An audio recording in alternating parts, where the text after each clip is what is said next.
India വേദങ്ങളുടെ മണ്ണ്, ഉപനിഷത്തുക്കളുടെ, ശ്രുതികളുടെ, സ്മൃതികളുടെ, ഇതിഹാസ പുരാണങ്ങളുടെ, മുനിമാരുടെ, യോഗിവര്യന്മാരുടെ, വാൽമീകി മഹർഷിയുടെ, കൃഷ്ണദ്വൈപായന വേദവ്യാസ മഹാമുനിയുടെ, ശങ്കരന്റെ, കപിലന്റെ, കണാദന്റെ, മാധ്വന്റെ, ചൈതന്യന്റെ, ജയദേവന്റെ, നാമദേവന്റെ, തുക്കാറാമിന്റെ, തുളസീദാസിന്റെ രാജ്യമായ ഇന്ത്യ, അത്ഭുതകരമായ ഇന്ത്യ.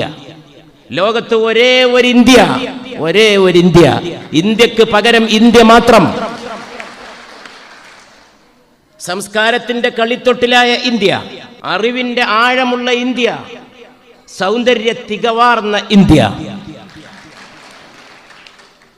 ആ ഇന്ത്യ ലോകത്ത് നേരത്തെ തെളിയിച്ചു. India has proved we are the representatives of പ്ലൂരാലിസം.